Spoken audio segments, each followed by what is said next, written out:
All right, y'all, let's discuss Alex Murdaugh from the perspective of myself, somebody who's been through the South Carolina criminal justice system more than several times, and also who has a connection to Alex Murdaugh.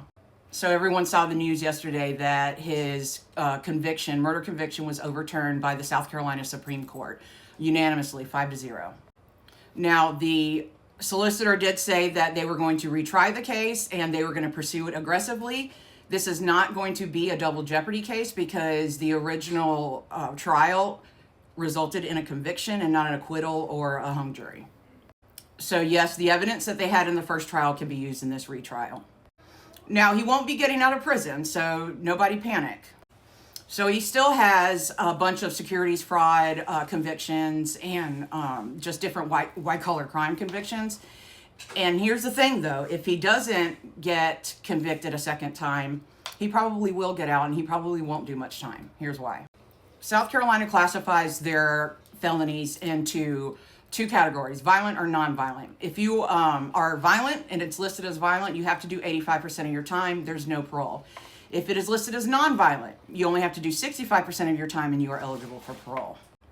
So take, for instance, one of his charges out of Hampton County carries a 20-year non-violent sentence, meaning he would only have to do 65% of that time at most in order to get out. Also, he could get out much earlier depending on the credits he gets. He could work for credits, time off. There's a lot of things that you can do to get time off, and also he could be paroled for these. All right, now here's my connection to Alex Murdaugh. So my grandparents raised me, and my grandfather, his name was Donald Owens, and he was best friends with Kendall Few. And Kendall Few was a big-time lawyer in Greenville, South Carolina, and he decided he wanted to write a book. And my grandfather was the one that was the illustrator and the graphic designer for his book. So he worked hand in hand with Kendall, and I was like I was like another grandchild to Kendall. And Kendall had a son. His son's name was John Few.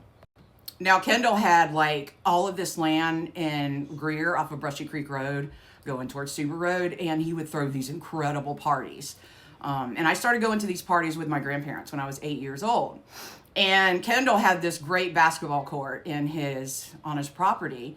And of course, I loved playing basketball. So John would get out there, John Few would get out there and play basketball with me. And we were so close, I would refer to him as Uncle John. So John followed in his father Kendall's footsteps, became a lawyer, but then he became a judge, and he became a pretty notorious judge in Greenville County. He was one of the judges that when he was sentencing you to time, he would get whatever change was in his pocket, and whatever there was there, that's how much time you were getting.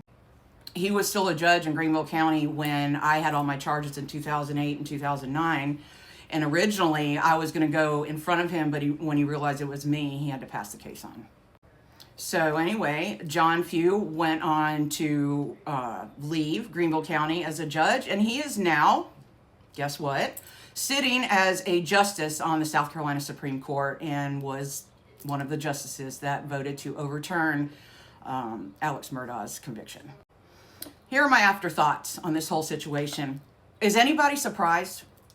Are y'all surprised that this was overturned? Because I'm not. Because South Carolina is the good old boy network state, right?